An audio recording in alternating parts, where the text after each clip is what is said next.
Check, Panthers Nation. What up, dudes? Aaron Duncan with the necessary bluntness. We going back in the film room today, guys. Another video.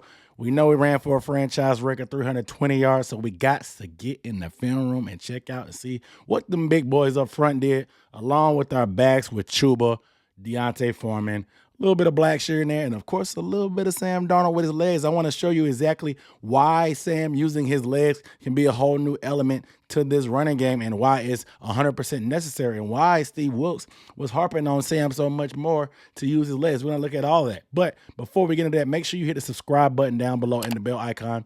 Like I said, I do Panthers content, pretty much film breakdowns, news updates, post-game live stream, stuff like that. So if you don't want to miss anything, hit the subscribe button down below and give the video a thumbs up. If you want to show a little bit extra love, you get that super thanks. It's the little heart sign with the dollar sign in there. Shows you a little bit of appreciation for your me. It's like tipping the creator, you know, so because there's a lot of hard work that goes into these film breakdowns and paying for the film to get access to it and all that good stuff. So without further ado, let's talk about it, man, because we know that Foreman was named the Conference Player of the Week, but it wasn't just him. It was Chuba that got involved, setting the tone early on the first play of the game. We're going to look at that, but we're going to look at some of these zone reads and how Sam Darnold's legs actually put the defense in a bind to the point that it opened up even more lanes for our running back. So let's go ahead and get into it. All right, guys, so this is the first play of the game, man, and you guys know how this started off. This started off amazing. So what the Lions are very aggressive in their linebacking core and just in general as a D-line. They're fast-flowing. Dan Campbell, their defense, like I said, they're just fast-flowing, and they can get out of position and over pursue, and the Panthers use misdirection all day. This right here is going to be misdirection. If you play Madden, it's literally called misdirection. So Sam's going to start and fake the handoff like it's coming to the defense's left, but it's going to end up going right. All the linemen are going to be flowing to the left like it's a zone play, but you're going to see Ian Thomas wrap around and come be a lead blocker. You're going to get a great down block by Terrace Marshall Jr. from the right side of your screen and setting that edge. That way, Ian Thomas and Chuba can get around the outside. Let's go ahead and roll the tape. You see the misdirection. You see Terrace. Boom. Huge run to start off, and that's the hell of a way to make a statement on the first play of the game. Let's go ahead and run it back just a little bit. I'm going to show you what I'm talking about.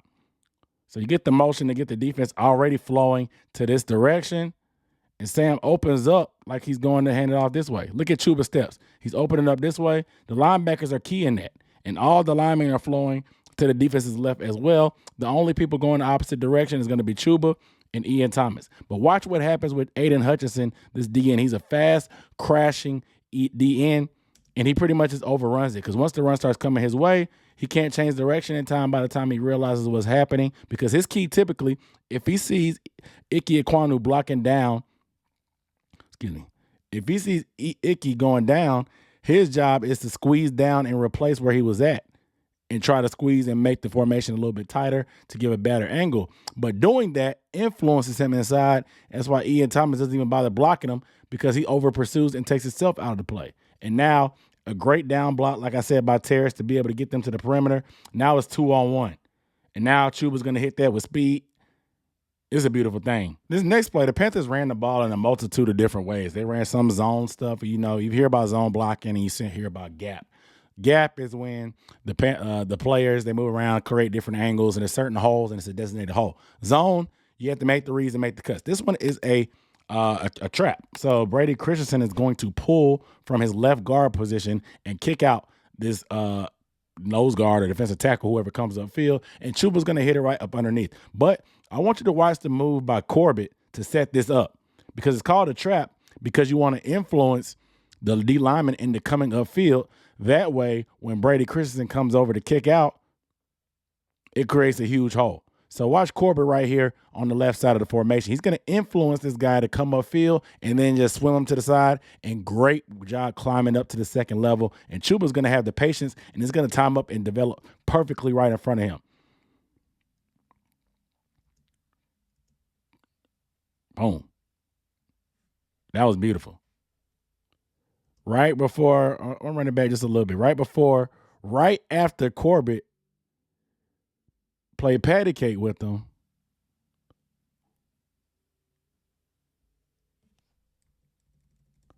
watch Corbett's hands. Right after Corbett played patty cake, he kind of looked at him, set him up, chopped his hands down. Boom. And Brady's right in his face. He's coming in the seal. Moton's up to the second level. It hit so quick, they don't have a time. They don't have time. They don't have time. I love the trap play, man. It hits so fast, and it's just hard to stop overall. So the next play, we're going to bring in the big back, man. Of course, Deontay's going to come in, and Detroit, man, we did a good job of mixing it up, and having this kind of change of pace between Foreman and Chuba is amazing. Chuba got the start and started with that big run, but Foreman obviously got the bulk of the carries. Here, we've talked about it before. It's going to be duo. You're going to have an extra tackle in with Cam Irving. You're going to have Sullivan over here split out wide with DJ, and you're going to have Trimble over here. And the way it sets up, obviously, you got double teams across the board, but you can see when you have a big back like Foreman, guys do not want to tackle him. Dive at legs and arm tackling. Safety, diving at legs, arm tackling. You're off to the races, diving at legs. They end up getting him down, but a big back like that, he's not even necessarily a power back, but he just runs behind his pads and has great size that nobody wants to get him. So you got a double team here between Icky and Cam.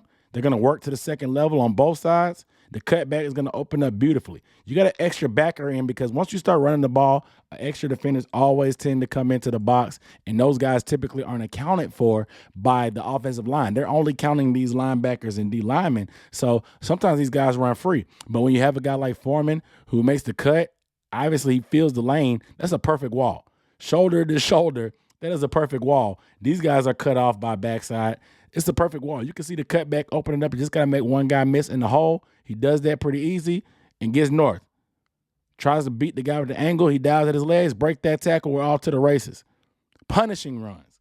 These are gashes. We're talking 20, 30 yards. These aren't necessarily 3 yards in a cloud of dust. These are haymakers that this run game is throwing at Detroit, and they just couldn't stop it from the first snap all the way to the end. So we talked about Sam Darnold finally using his legs, and watch what happens on this play. This is the first keeper he made of the game. They're going to read Aiden Hutchinson to stand up DN right here, and just depend on what he goes. If he takes the back, he'll pull it. If he stays and looks at Sam, he'll give it to Chuba. He squeezes a little bit too far. Sam is deceptively fast, man. He turns the corner on him, gets upfield, gets down to the goal line, man. You put the defense in a bind when you pull it. You caught him slipping. Because watch this. He's reading them. Aiden's looking down at the ball because we've been killing him so far with the running game. And Sam is still reading it. Aiden squeezes down a little bit too much. And Sam's off to the races. Gets north and south quick, cuts back a little bit, even tries to make a guy miss. Great job by Sam there. As a Panther fan, I ain't got to tell you how much of an asset it is to have quarterbacks' legs in the red zone. We had Cam Newton for forever. So you'll see it right here. The same thing again on the same drive. Sam is going to read the defense. We're going to have a zone to the backside, but this time they're going to read the DN as well. But you're going to watch the tight ends kick these guys out, and Sam's going to go up inside instead of turning around the corner. He reads it. The DN crashes. A walk-in touchdown for Sam. It'll look better from his back angle. We got a Sunday giveaway by Sam Darnold. All right? So we have a stand-up DN here, but we're going to read a different guy. Typically, you read the end man on the line of scrimmage, sometimes mixing it up, which what McAdoo did perfectly here. You're going to block these guys. Icky's going to block down. We're going to read this guy. If he takes the running back, because he's not usually unblocked, so he may take the cheese. If he takes the running back, Sam's going to pull it, and that's exactly what happened.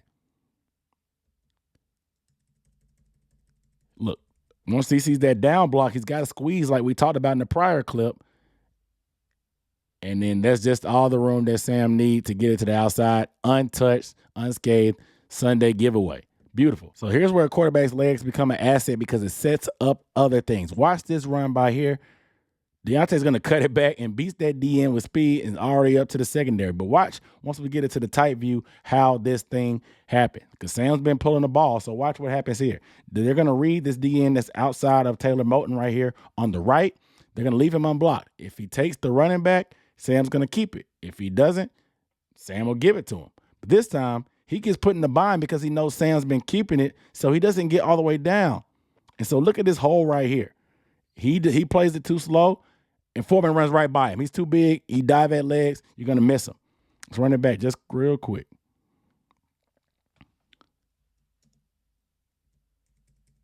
So Sam's reading him, but look, he doesn't know what to do. He that little hesitation, just thinking if Sam's going to get it, was all that Foreman needed to get through there because, like I said, those typical plays we saw, the DN was crashing so hard trying to chase the offensive tackle. So the adjustment the Lions made were bringing more guys into the box. And like I told you, the offensive line, when they have their blocking schemes, they don't typically account for guys like defensive backs that are not in the box. They're accounting for these 6 guys right here that are lined up in front of him, these 4D linemen, these 2 linebackers. But typically this extra overhanging defensive back, they don't account for. And so what the Lions tried to do was blitz these guys and try to get some free runs because most of the time they will be unblocked because we're not accounting for them. However, the counter move for this as an offensive coordinator is to build in RPOs. And so that's exactly what they did. And this was the best way they got DJ Moore involved in this drive. And I mean, in the beginning of the third quarter, because this whole drive was just DJ, and they were going at this until the Lions got out of it. So you're going to see this guy in front of DJ is going to try to come and sneak and blitz. He wants to disguise it, but good job by Sam seeing him out the corner of his eye, pulling up quick, getting it right to DJ. It's not complicated. Easy completion. Let DJ get some yards. Let your playmaker get the ball in his hands. Let's run it back just a little bit more. And like I said, Sam sees that guy coming in late. He pulls up and gets it out of there. Chess moves, guys. Chess moves. You got to have a counter punch for every move that the defense wants to do. Next play. I mean, it's not that complicated. They're going to keep committing extra guys. You're going to do the same thing. Right here, the guy lined up in front of DJ. He's trying to disguise that he's going to blitz, but Sam makes a good read, and it's an RPO. Everybody else is running the running play. You can see Brady Christensen about to pull, but before there's any ineligible lineman downfield, Sam is able to get this ball out quick. DJ has it. They're on the same page. DJ gets it and gets some momentum behind them, ends up getting the first down. There's always a counter to every move that the defense tries to do. This is a good adjustment, having this built in. That way, when they try to pull these guys that aren't accounted for, like I said, in the running scheme, they have a counter punch for it. Because Sam sees that quick, backpedals, and gets it out fast. That's better than a running play. You get the ball on the perimeter with blocking in front, good play. So here's probably a more traditional RPO setup that we have. But once again, you're going to see this extra DB right here, the safety, walking down into the box. And with the RPO, DJ's going to come in short motion, but he's going to run a slant right behind where that safety vacates because the safety is coming down heavy to help with the run. Because look, you got 4 down linemen, 2 linebackers, but you got this DB over here that's walking down. But you also have this guy at the top of the screen in the slot over LaVisca. And they've been very aggressive trying to stop this run. This is how you start with the run, and it sets up everything else. And this RPO, it's almost impossible to stop when you execute it properly. But you can see 26, the safety is coming down. And that's exactly where Sam is looking. Gets it out quick, right to DJ in the chest. What a play. What a play. What a play. Right in stride, right in the chest. We're watching from the tight view just to see what Sam was looking at. He sees that safety walk down. He signals a little bit to DJ to come in motion. Rides it. Gets it out quick. Fits it in the tight window. That's a good ball by Sam. I can't even lie on the boy. That was a good ball by Sam getting it into that window right there. Beat the 2 defenders and put it right on DJ's chest so the other defenders on his back can't get there. It's a great ball. Good pitch and catch. So the last play we're going to look at was really just a thing of beauty. I mean, this is just another haymaker and another big play. Foreman's going to run the zone, but I want to show you why this springs because Ike Ekwonu has a phenomenal backside block that frees up the cutback for Foreman to get up into the secondary yet again. These runs look the same. They almost look the same because the cutbacks, the way they're hitting them, the surge by the offensive line is just beautiful. So let's watch Ike on the backside. He's going to try to cut off this guy, but the way he manhandles this guy and almost gets him on the ground, and pretty much does get him on the ground, it opens up a huge cutback because once everything is fast flowing to the right, the defense, they want to stay in their gaps. So they're going to keep moving to the right themselves to maintain their gap leverage because when you don't maintain your gap leverage, you saw what happened to us against Pittsburgh. Big plays and nice big runs happen. And that's exactly what's going to happen here. Watch Ike on the backside. I don't know how the guy goes low, but he pretty much puts his hands on his back, put that head down. It creates a huge void. Let's run it back. So obviously on the zone, he's going to go to this way, and the read is going to be on this side. He's going to read Corbett's block. But you can see things get pushed back a little bit, but you can almost feel this window opening up. This little cutback right here is going to cut off Bozeman. Brady Christensen is washing his linebacker down inside. And then with Ike getting his cutoff block, it's nothing but green grass or green turf. That's a beautiful cutback. Icky. Manhandling this guy. Look how he puts those two hands on his back. Boom. Rise him into the dirt. The dude gets mad and takes him down too, but we already off to the races. Into the second level, big number 33 rumbling. Getting his dreads pulled. They can't do nothing but pull his dreads. Y'all saw that? They pulled his dreads. Look at that. Look, they're pulling his dreads. That ain't right. A little bit of jersey in there too, but they're pulling that hair. That's the quickest way to get any man down, man. Big time run, bar big time running back, dog. Love it. All right, guys. So, man, this is just a couple plays. I mean, there were literally, I went through all my clips. There's a million plays of the same type of runs. Gashing, punishing, offensive line, fast flowing, moving these guys out the way, misdirection, zone read, setting it up. Ben McAdoo really has diversified his running game, especially since the last video I made on the running game. A lot more diversity, a lot of more different types of runs that he hadn't normally really ran before, but this is a whole different playbook pretty much from his days in New York and his time in Green Bay when he called plays there. But I love the fact that we're playing to our guys' strengths and maximizing that. We're going to need this running game to be stout, especially going against Tampa with the playoffs on the line. Sam's legs are going to be huge. Yet again, as you saw, it sprung open some other runs. So I'm really excited about the potential of forcing Sam, even if they have to put a gun to his head, to use his legs more because they are an asset. You guys let me know down below in the comments how you feel about our running game overall and our chances going against the Bucs with this running game. Everybody and their mama knows we want to run the ball. So do you still feel like we'll be able to have some success running the ball, even though they know it's coming, in a must-win game for the Panthers? Let me know how you feel. But make sure you are subscribed if you have not yet. At this point in the video, if you haven't subscribed, what are you doing, man? Come on, what are you doing? But without further ado, I'm signing off. This is Aaron Duncan here with the Necessary Blunt Sports Talk. See you next time. Peace.